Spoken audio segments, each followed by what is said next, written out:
So Bitcoin gives these basic rights of speech and property, which really are the foundation for so many other rights, because together they form the framework for commerce and transactions and growth and business and all these things. So we just talk about those two kind of most basic rights. A lot is built on top, and Bitcoin gives those rights, really for the first time to just billions of people.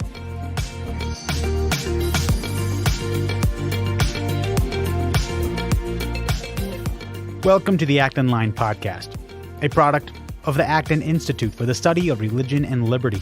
I'm Gabriel Jaja, producer. Alex Gladstein, Chief Strategy Officer at the Human Rights Foundation, discusses his new book, Check Your Financial Privilege, and how cryptocurrency can aid in pulling people out of poverty. Dan Huger, Acton's librarian and research associate, sits down with Gladstein to discuss what's happening, for example, in Nigeria, where human rights activists depend on Bitcoin for donations. In Cuba, those who saved in Bitcoin managed to stay afloat after a dual currency system devalued the peso. In El Salvador, where remittance fees and exchange rates can eat away simple money transfer to family members in need, Bitcoin offers hope with lower fees and faster transactions. You can find additional resources in the show notes of this episode, as well as previous episodes on our website at acton.org/podcast. If you like this program, you can help us reach even more listeners by sharing it with a friend and leaving us a 5-star review on Apple Podcasts. We welcome your comments as well. Acton Line is available on Apple Podcasts, Google Podcasts, and Spotify.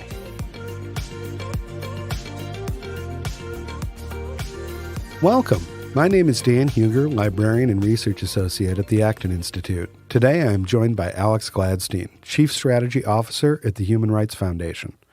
Alex has also served as the Vice President of Strategy for the Oslo Freedom Forum since its inception in 2009. He has written widely on human rights and technology for diverse publications including The Atlantic, The New Republic, The New York Times, The Wall Street Journal, Wired, and Bitcoin Magazine. Today, we'll be discussing his new book, Check Your Financial Privilege, Inside the Global Bitcoin Revolution. Alex, welcome to Acton Line, and thank you for being with us. Thank you for having me.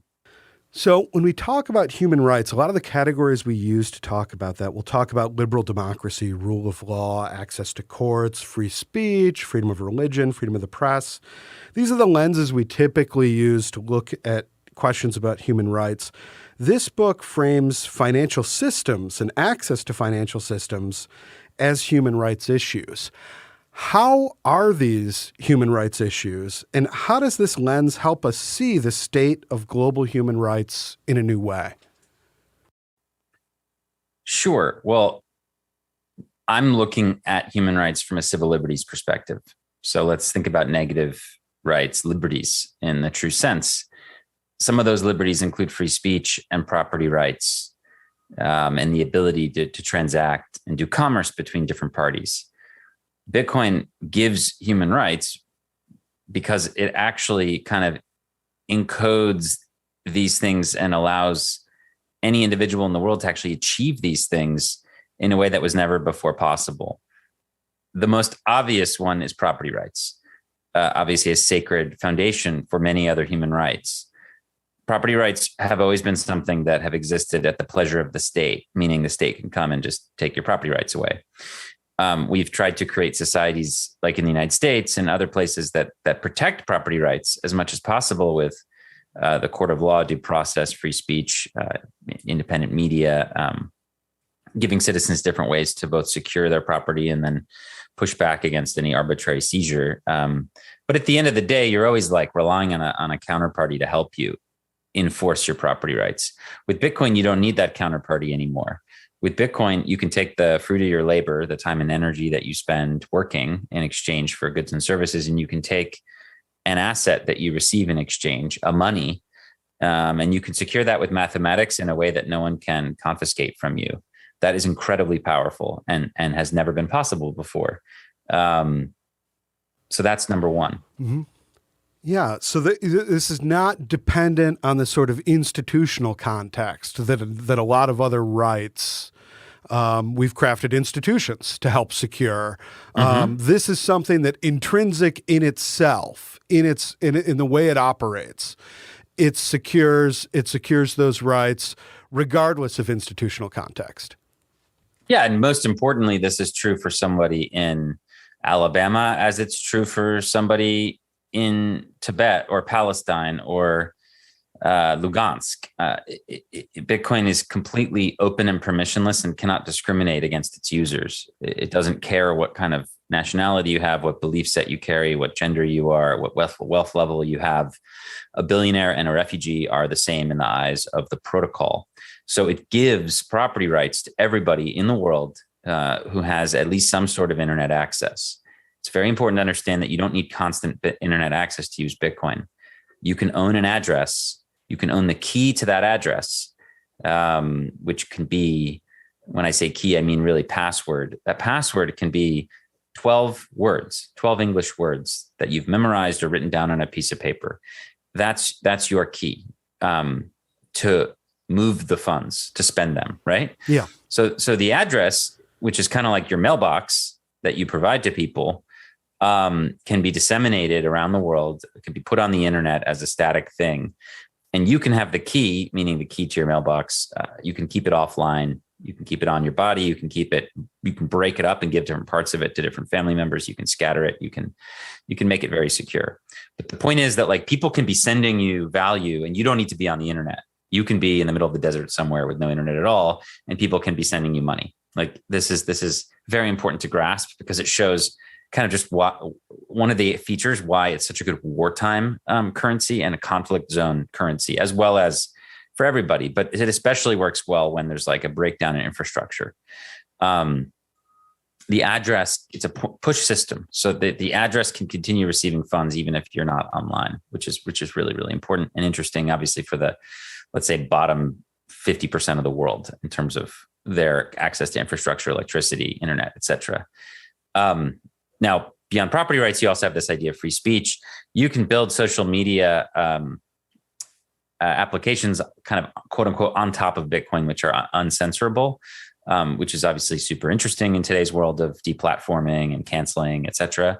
We could spend hours talking about that alone, but the implications for free speech in the next decade are going to be pretty big. If you think about like, if you're a content creator or you're a podcaster, and you're creating content, normally the way a government or authority would seek to thwart you would be to prevent you from receiving payment or donations or fees from your users, and that's not possible anymore. So you can just collect those in Bitcoin or over the Lightning Network, and there's nothing really they can do about that. Now, it's important to underline that the government can still do a $5 wrench attack, which is what it's known in the industry, meaning they can still come to your house and beat you up and try to like find where your keys are and stuff. Yeah. But if you've been careful, you can take a lot of measures against that. So, it's not like gold where like if you had some under your bed and they came to your house, they would just take it and that's the end of it. There are clever ways for you to make it so that even if the jackbooted thugs come to your house, you can make it so that they still can't take your stuff. It's actually kind of interesting. So Bitcoin gives these basic rights of speech and property, which really are the foundation for so many other rights, because together they form the framework for commerce and transactions and growth and business and all these things. So we just talk about those two kind of most basic rights. A lot is built on top, and Bitcoin gives those rights, really for the first time to just billions of people. Now, a lot of that is not realized yet. We're very early. There's a surprising number of Bitcoin users. I was looking the other night. The Indonesian government just released a statement saying that officially it recognizes almost 13 million people in Indonesia as Bitcoin or cryptocurrency holders or investors or users, which is a staggering number for a developing world country. In the United States, it's estimated that around 1 in 5 Americans has used cryptocurrency in some way. So that would be about 65 million people. you want to be more conservative, maybe we're more at 40 or 50 million, but globally we're at around 200 million from what we can understand. And it might be a lot higher than that. And it's important to understand that Bitcoin adoption is growing on an exponential curve, very similar to the internet in the late 90s.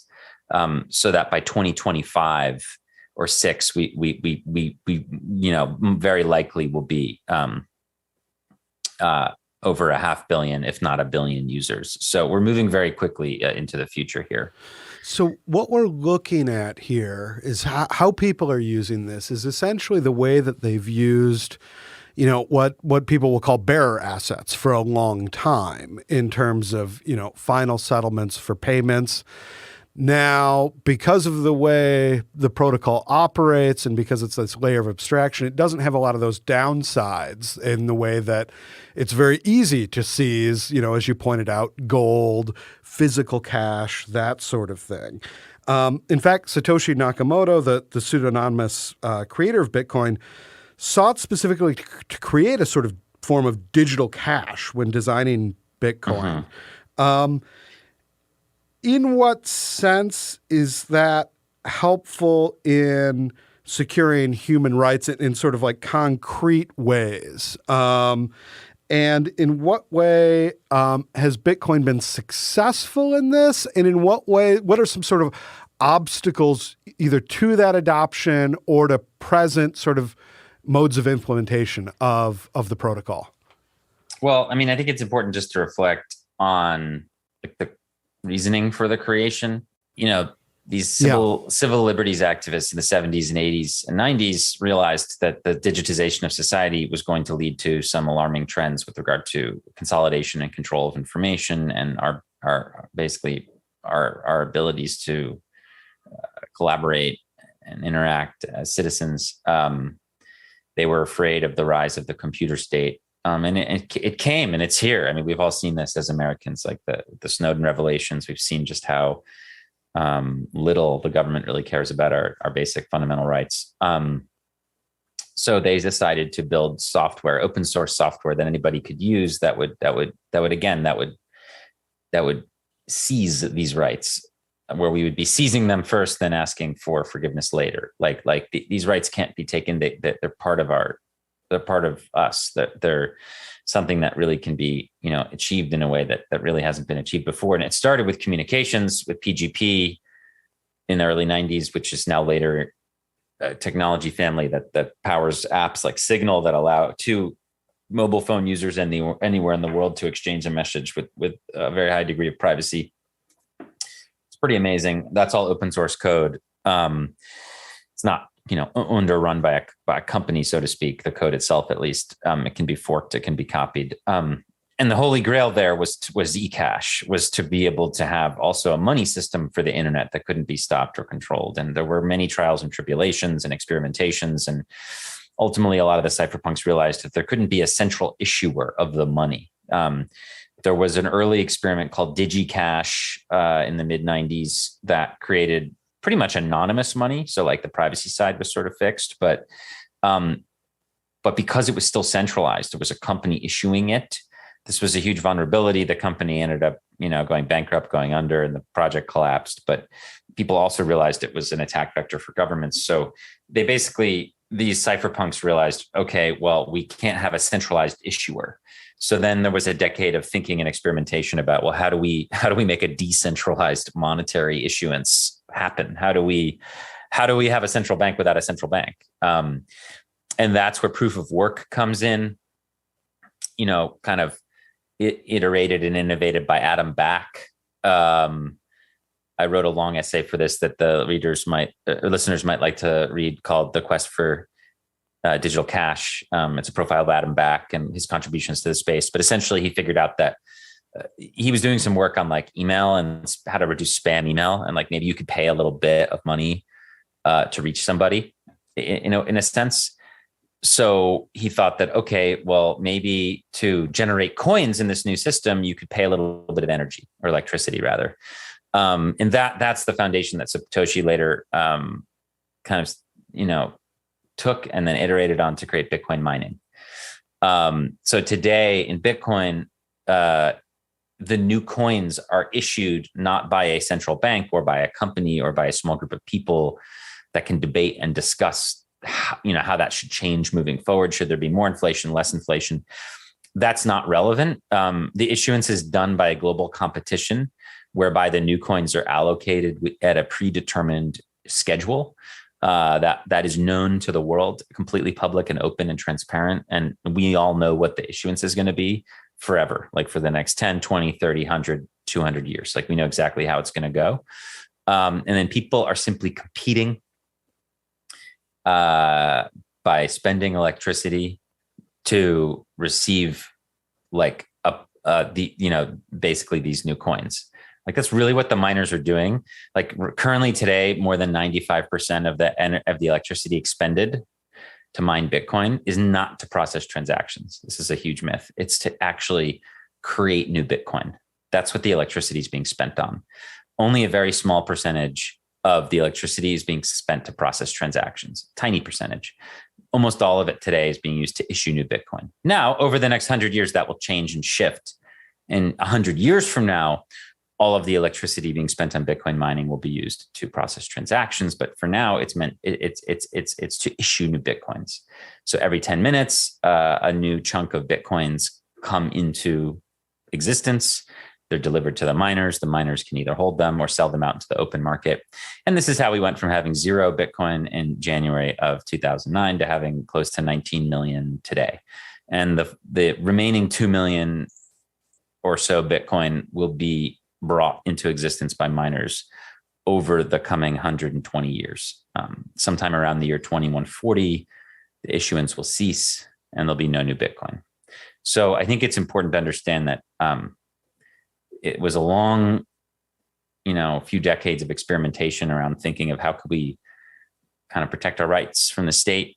First, people figured out how to enforce free speech and privacy, and then they figured out how to do e-cash, and then they finally figured out how to do e-cash that the government couldn't sort of manipulate with regard to issuance. And that's really the magic behind Bitcoin. So this energy cost is involved in tying this to something in the real world that at the same time sort of, there's a cost to operating any financial system and any sort of monetary policy. And this is a way that that's accomplished in a decentralized manner where you can't have a single point of failure for cash as you can in other contexts. Now, the costs to operating the Bitcoin network are very obvious. These are the cost of the electricity. And there's sort of been an uninterrupted deluge of stories for going back years now in the mainstream press about the amount of energy used in Bitcoin mining, about how Bitcoin will consume all of the world's energy by 2018, and then they push it back to 2026. What's that analysis missing when they forecast that Bitcoin will literally sort of consume the world? Yeah, well, there's a lot here. I personally find Bitcoin and energy to be an amazingly fascinating topic that I just kind of you could think and talk about for a long time. But I think that Bitcoin is many things. Again, we started this conversation by talking about how it's human rights and how it helps give people property rights, free speech, and other basic civil liberties. People who might live under authoritarian regimes, dictatorships, like they may not be able to have the kind of political freedom that we have in the broader sense, at least in the next day or week or month. Those transitions take a long time, maybe hundreds of years in the case of the United States. So, but with Bitcoin, you can get like an immediate upgrade to someone's life, like right now, which is why I think it's like really like very important advocacy and activism. We can today help other people how to get financial sovereignty and how to become someone that can interact with the whole world financially, which has just not been the case for almost everybody in world history until very recently, and only for a very small percentage of people so far. So we have the human rights case. The energy piece is very interesting. Again, I've just explained that the energy piece is essential. This is how you have a digital currency that has no centralized issuer. You have to have a competition of a real world expense in the form of electricity. This is how the system cannot be gamed. This is how you reduce eliminate monetary corruption. This is how we don't have like some central banker saying, "Oh, we should, target inflation at a certain rate." No. We're going to have a particular kind of inflation, and we're all going to know. It's going to be the same for, again, a billionaire as it is for a worker making minimum wage. Like the money will be the same for everybody, which is totally different from today. Today we have the Cantillon Effect, which is that people who are closer to the money spigot benefit first and most, and then people who are farthest away from the money spigot actually suffer due to monetary inflation. Yeah, and this is one of the costs of the current sort of financial system. The current system has this huge negative externality in the form of the Cantillon effect, and where really inflation ends up centralizing the society because it empowers larger businesses at the expense of small businesses, and it empowers basically capitalists over workers. And it just leads to like crazy inequality. I mean, I'm describing the current kind of fiat system post gold standard. Like it leads to insane inequality, as you're seeing. I mean, I think Oxfam released a study, and we can debate about whether or not we think it's a legitimate study, but they said during the pandemic, basically the 1% did super well, and the 99% of the world like suffered. So that's entirely a reflection of the monetary protocol that we use.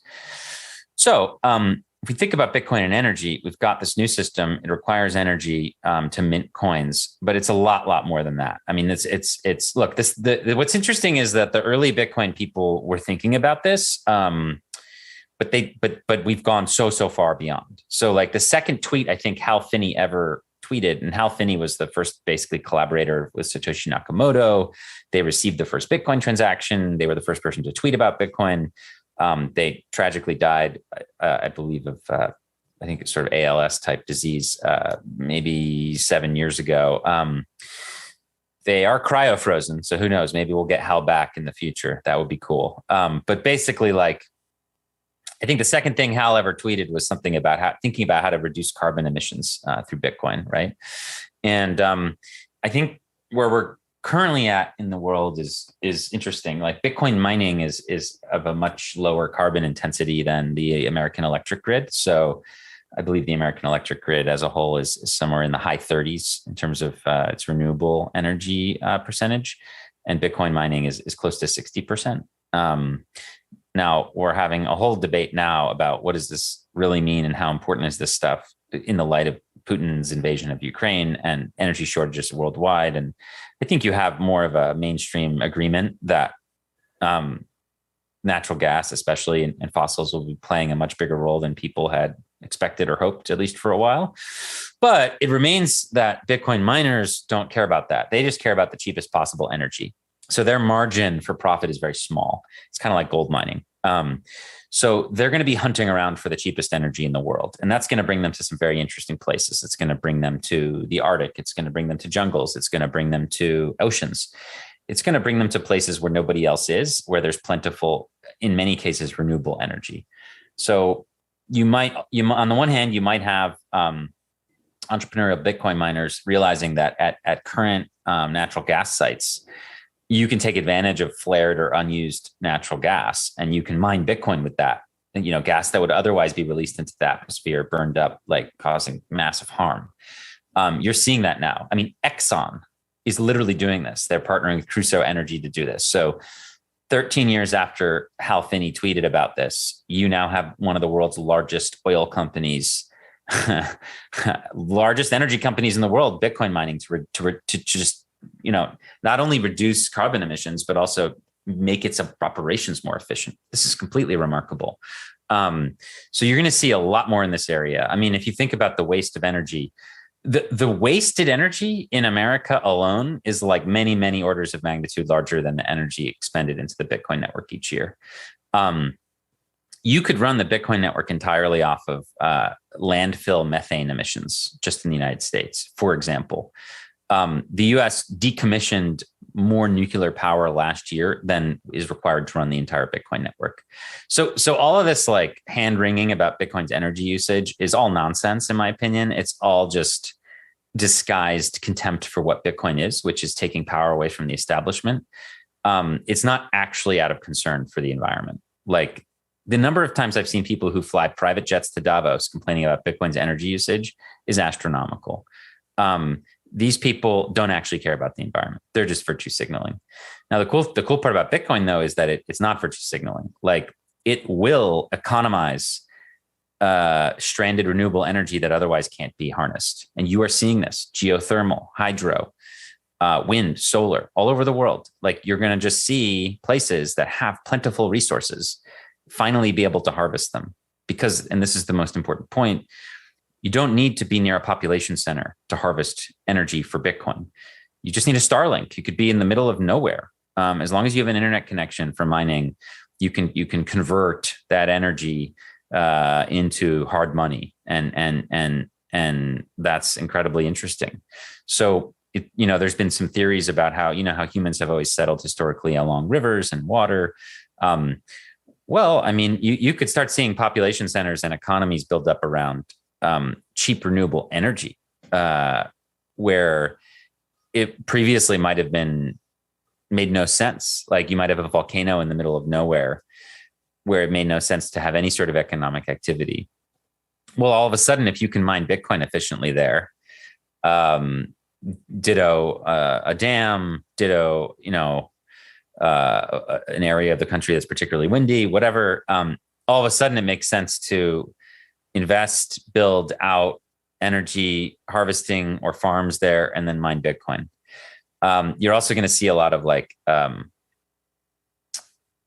projects get like bootstrapped through Bitcoin mining. Like you're going to see new communities and industries pop up where the Bitcoin, like it takes years and years to build a particular thing. And yet as soon as the power grid piece is built, you can immediately start generating revenue. Like you don't have to wait the years and years to connect up everybody to the grid.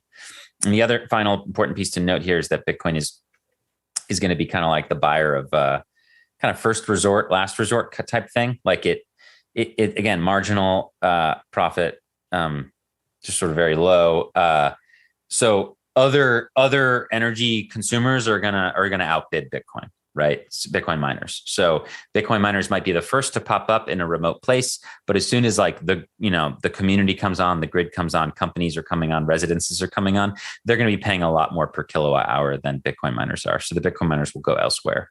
So all of this is very important to understand that Bitcoin is not like it's a non-rival consumer of energy. It's not going to be like competing with residences. It's also, final piece, which is very interesting, is that it's like in an energy grid scenario, it's got a very interesting role to play from a demand response point of view, where like you can basically overbuild your grid with Bitcoin mining so that you never have to have like an energy grid crisis. Like you can always just have more energy than you need. And that extra can be used for mining Bitcoin. And then when there's a crisis, you turn the Bitcoin miners off. They're like one of the only energy consumers that can be turned off immediately with the switch of a button and then turned back on demand. So a lot of this is this deep, rich discussion about humans and our relationship to electricity. And Bitcoin's going to play a huge role in that, in my opinion, just as big of a role as it will play for individual rights and for commerce. Yeah. So it helps arbitrage those situations and realize some efficiencies in the energy market that maybe weren't possible before then. Now, when you pointed to the critics of Bitcoin sort of latching onto this, and I think you're right. I think this is not the primary concern, and you can see it because there's also simultaneously, as there are many jurisdictions sort of in various stages of hot and cold war with Bitcoin in terms of regulatory environment, there's also various stages around the world of sort of hot and cold wars against cash and a desire to go to cashless systems to curtail things like tax evasion, criminal activity. These are the reasons that are given, but it also is something that curtails freedom of exchange necessarily. The desire is to get sort of all commercial activity surveyed by the state for potentially, legitimate reasons, but also very much potentially for illegitimate reasons. How does Bitcoin solve this problem? As you have systems, as you have institutions increasingly going cashless, as you have sometimes people whose access to bank accounts, payments, as we've discussed before, have been frozen. How does Bitcoin help in sort of real world circumstances? But let's say, dissidents in a context of an authoritarian regime. How does this, where they might have been frozen out of their own financial system, what does this allow them to do to work around those institutional failures? Well, I'll give an example. In Belarus, the regime in 2020 started cracking down on a national protest movement. Lukashenko started freezing bank accounts of protesters, people he didn't like. So it was very hard to get them money from abroad if we wanted to support them. But guess what? They all had phones, highly connected population. And we, through intermediaries and partners, just started sending them Bitcoin. And there was nothing the regime could do about it. So, that's a very simple explanation. In Nigeria, there was an analogous event that happened at the end of 2020. There were huge protests against police brutality. The government started freezing the crowdfunding platforms of the Feminist Coalition, which was the group that was kind of one of the groups behind organizing the protests. So they turned to Bitcoin and they were able to continue to raise money to keep the protests going. So, I'm someone who believes in that in the long run, Bitcoin will augment and enhance not only American values like free speech, property rights, open commerce. These things resonate with what Bitcoin is very deeply, and I think will make for a much stronger America in the future, much more equal America. But also, it's also very kind of like, in my view, a progressive ideal. It is kind of whatever you want it to be. It's everybody kind of has different things they see in it that they like, but I do feel like it's something that can also be seen as in a progressive sense, in that sort of empowering sense, in terms of that it gives monetary equality of opportunity. Like it's an equal and fair playing field for everyone. And there's no kind of like backdoor deals that can be made to empower certain people over others at the base level, which is just kind of amazing. Yeah, no barriers to entry that there are, for many other aspects to many financial systems around the world. Now, this has not gone unnoticed by authoritarian regimes. There have been various efforts. I know this has happened in China now several times, efforts to ban Bitcoin or restrict Bitcoin transactions. That has been very difficult. What are the sort of, is it simply that regimes so far do not understand Bitcoin well enough to regulate it? Or do you think that there's a sense in which the sort of control that they often exercise over their own financial systems is not a sort of control that they could ever exercise over Bitcoin, even within their sort of political jurisdictions? I guess I would just say that governments have tried to crack down, some quite aggressively, some have tried not at the network level. All this speculation about governments like attacking the Bitcoin network is, I think, kind of just fantasy. But what is not fantasy, what is 100% reality, is attacks on users and on making it harder for you to use Bitcoin. So the Chinese government has had a long history of trying to prevent Chinese citizens from using RMB or yuan to buy Bitcoin or to speculate on cryptocurrencies. They've recently cracked down on mining. They haven't been able to eliminate it completely, which is kind of amazing for the world's biggest and most proficient police state. They've been unable to eradicate Bitcoin mining, which is really just amazing. Yeah. Life finds a way, I guess. Absolutely. If there's cheap electricity, someone's going to use it to mine Bitcoin, regardless of whether you have a communist police state in the neighborhood or not. But I guess is the lesson there. But the Indian government has tried to restrict Indians from buying Bitcoin. They got overturned. That got overturned by the Supreme Court there. So there's some countries that have different institutions that push back. In Nigeria, the government, largest country in Africa, the government has tried to restrict if you have a Naira bank account, Naira denominated sort of local bank account, and you're like making payments to a cryptocurrency exchange, they've often like blocked or frozen your account.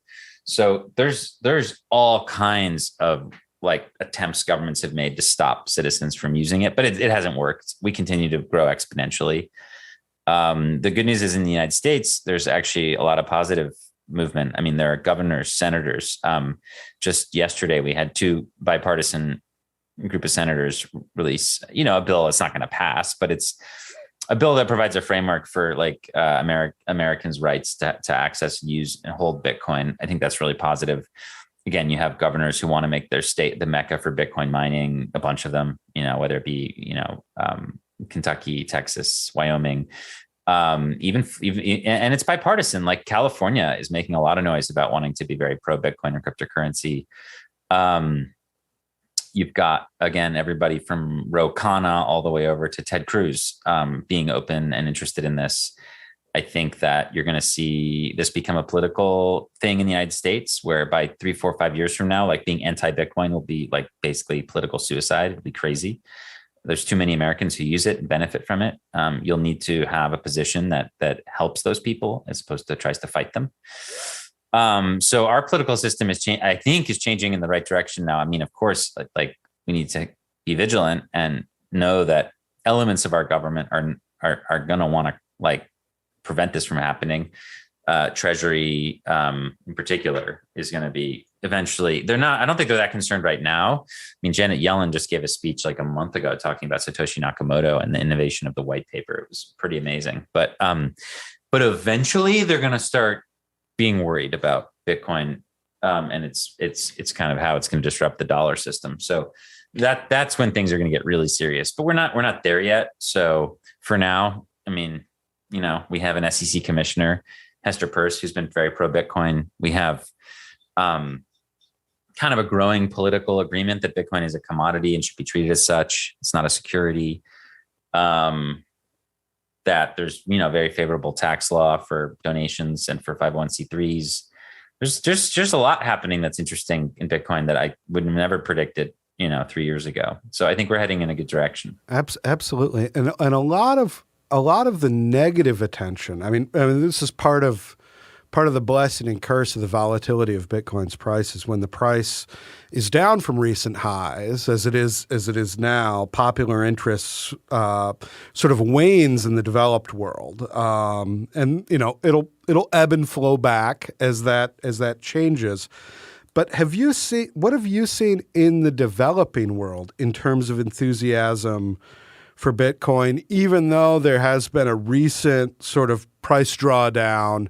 Do you still see people in the developed world using Bitcoin in increasing numbers, not only for transactions, but as a way to sort of secure their value in contexts where you often have disastrous monetary policy and inflation that even makes the recent, American levels of inflation look very small by comparison? Yeah, no, I mean, I would agree with you. Is there what did you want to specifically hit in that? So, I mean, I feel like since the recent price drawdown, there has been less intense opposition to Bitcoin and less hype, and at least the American press, if not among the actual sort of American user base. Do you see any waning of interest in the developed world or in the developing world, or is this something that you still see a lot of people turning to? And is adoption maybe more intense in the developing world than it is in, let's say, an American context?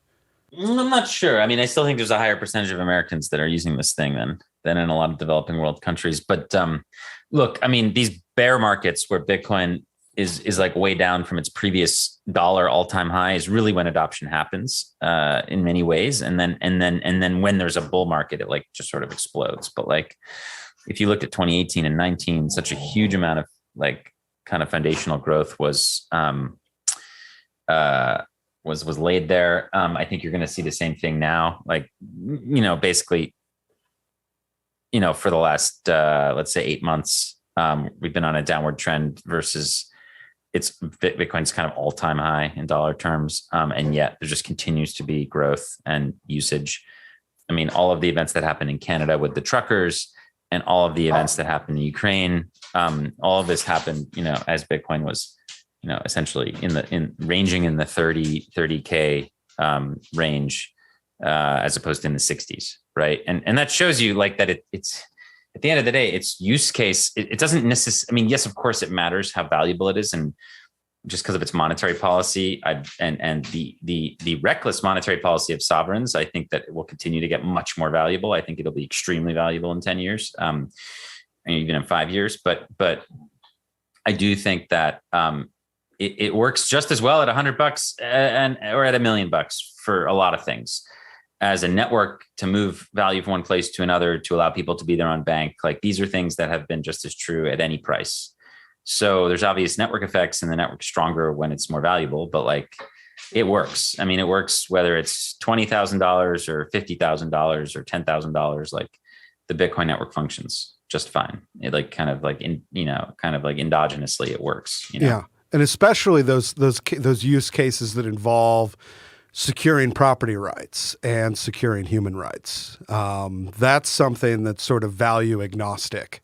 Be the ability of people to transact in a free way, the ability of people to communicate freely.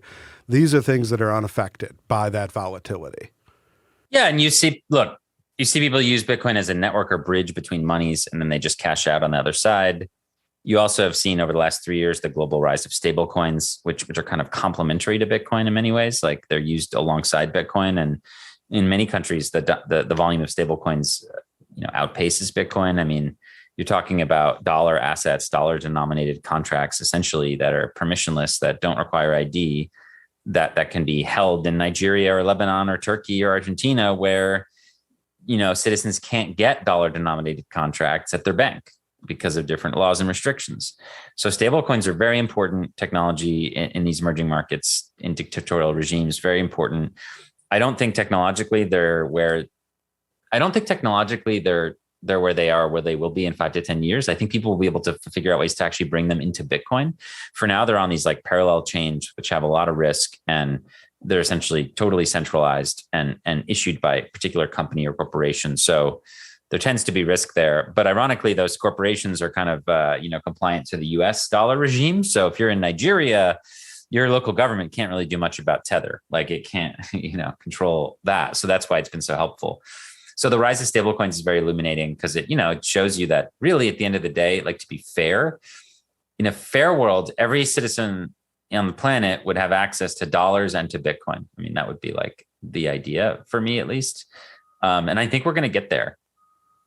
I think already, if you just have internet, you can get Bitcoin. And then I think soon enough, you'll be able to kind of like, let's say on your mobile wallet, receive some Bitcoin and then peg it to the dollar. I think that's like coming. And I think that'll be very powerful. That would be an amazing future. Alex, thank you so much for being with us. This has been an illuminating conversation. The book, again, is Check Your Financial Privilege: Inside the Global Bitcoin Revolution.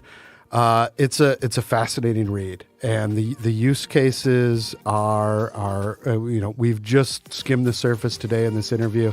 Alex, thank you so much. Happy to be here. Thanks for having me. As always, thank you for listening. Our team loves putting this podcast together for you. It's encouraging to hear from our listeners. Feedback is incredibly important to us because it lets us know what you'd like to hear more of, including the kinds of topics you're interested in most. If you have comments, feedback, or ideas for a show topic or interesting guest, you can email our team at producer@acton.org. Until next week, for Acton Line, I'm Gabriel Jaja.